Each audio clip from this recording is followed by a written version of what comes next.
Today we're going to install this NOCO AC port plug into the side of the camper. This will keep my refrigerator always powered up and my auxiliary battery always fully charged when I'm either at home or any campsite with power hookups. Coming up. A bad day.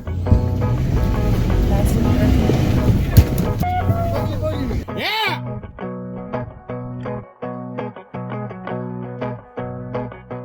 Hey, my name's Drew and this is Evergreen Overland. On this channel we do reviews on camping and overland gear, we hone our outdoor cooking skills and techniques, and we showcase 4x4 vehicle and camper modifications like the one we're going to talk about today. Behind me you see my 2006 Toyota Tundra with my adventure trailer Habitat on the top of it, and the rear build out I did for all of my organization and power components that I use in the truck for camping and all that. Now, being that this vehicle is kind of a dedicated vehicle for me, it's not my everyday driver, it can sometimes sit at home, unattended for a couple of weeks, to be honest, where I'm not driving it super consistently. If you'd like to pause this video and check out the whole build I did back here, you can follow the link here to the first of the 2 videos I did on that. But to sum it up, I have a Battle-Born lithium-ion battery up in the front storage compartment that I built, powered by a Red Arc DC to DC battery charger that runs from the front alternator battery setup back to keep this thing charged while I'm driving. That battery goes through a fuse panel system and a couple of different breakers that I can throw on and off if I want to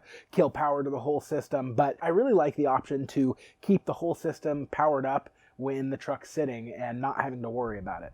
The problem with that is a lot of my components, there's small parasitic draws to some of the lights and power ports for charging things. That's part of it, but the biggest draw on the system is going to be the fridge. And although the National Luna fridge has really reasonable power consumption needs, this truck sits for 3 or 4 days, the battery's going to deplete and the fridge is going to turn off, and any of my condiments or food that I have stored in there kind of permanently are going to go bad on me. Which brings us to what we're going to be installing today, which is an AC port plug from NOCO. I really like their stuff. Let's break into this.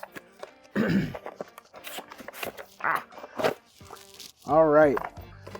Really not much to it. It's a 14 gauge electrical extension with a plug and a base plate that is designed to be really water resistant, waterproof-ish, and a cord that would run inside. This is all 14 gauge, so it's pretty heavy duty. And on the inside, I opted for a split port, so I have 2 standard plugs. I'm gonna drill a hole and install this on the outside flat surface of the camper. And then on the inside, one of these ports is gonna go to a permanently installed AC plug for the fridge. And the other one is eventually going to go to a permanently mounted charger for my lithium-ion battery, so that when I get home or I'm at a campsite that has power hookups, I can just plug in directly to this, keeping my fridge fully powered up without drawing from the battery, as well as plugging in that permanently mounted charger on the inside to keep the battery topped up. Let's go take a look at the side of the camper where I'm going to be installing this and get ready to drill a big old hole. Well, obviously if you're watching this video, you're probably going to be mounting one of these to your camper. That's going to be real subjective to where it's going to be mounted. Just make sure you're taking as much as you can into consideration. Really think out where you're going to put this thing. Make sure you're not getting any of the structural supports that you'd be drilling through or anything that's going to weaken the integrity and the quality of the camper itself. I've done my research. I've asked around online.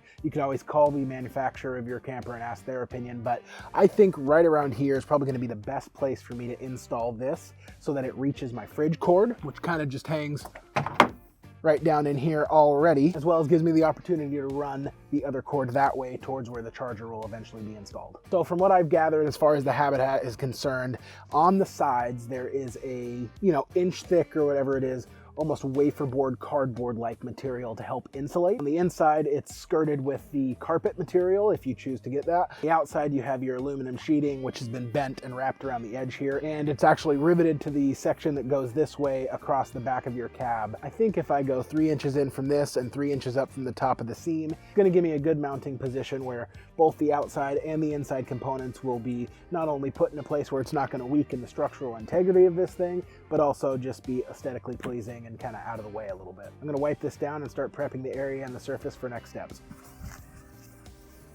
Not really sure what good the tape works on this. I mean, when you're doing tape with wood, it kind of helps it from splintering, but I guess this is going to do somewhat of the same thing on the outside.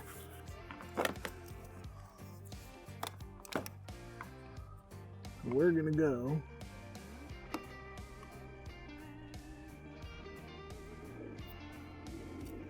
So it's right about where the tip of that blue tape is, maybe a little bit in. That's pretty good. Grabbing the corner edge of this carpet. I'm gonna go in this way another inch and up just another ½ inch. So I decided to pull back the carpet on this. I am just gonna pull it back and put a little bit of the masking tape on there to protect some of this fiberboard. I doubt it's gonna want to splinter, but if it does, I'd rather be safe than sorry. Wish me luck. Punch. Okay, just gonna drill this pilot hole. I just made sure that my pilot hole bit is gonna be smaller diameter than the actual guiding bit for the hole saw. This thing requires a 2-inch hole saw bit.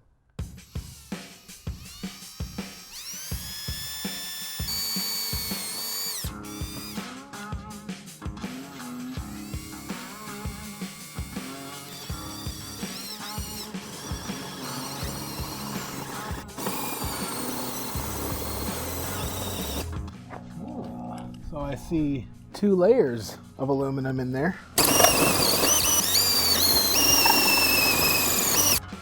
So on the outside, looks to be about an 1/8 inch thick piece of aluminum, followed by that interior honeycomb stuff.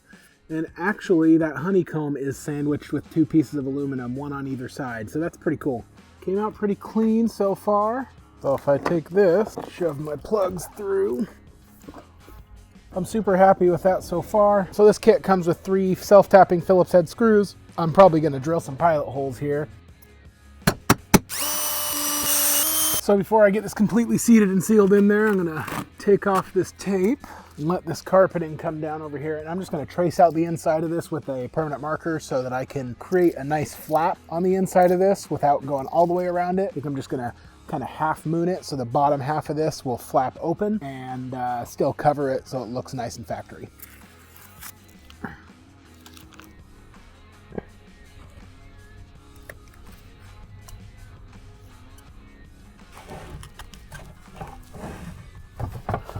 One carpet. Yeah. So, got that all tucked under. These will just kind of go where they're going to go, right along this rail here, I think. And really the last thing to do here is just to get this to adhere back down. This 3M spray glue is actually pretty good stuff. I've used it, you know, back when I used to do demolition and asbestos removal to build like containments and stuff, but I just want to try to avoid spraying it where I don't want it. And this stuff should set pretty quickly. Gonna apply some pressure for a couple of seconds. And yeah, that should cure and be good to go. Last thing really to do is test her out. Plug my fridge in, plug in my shore power right here, and the fridge should fire up.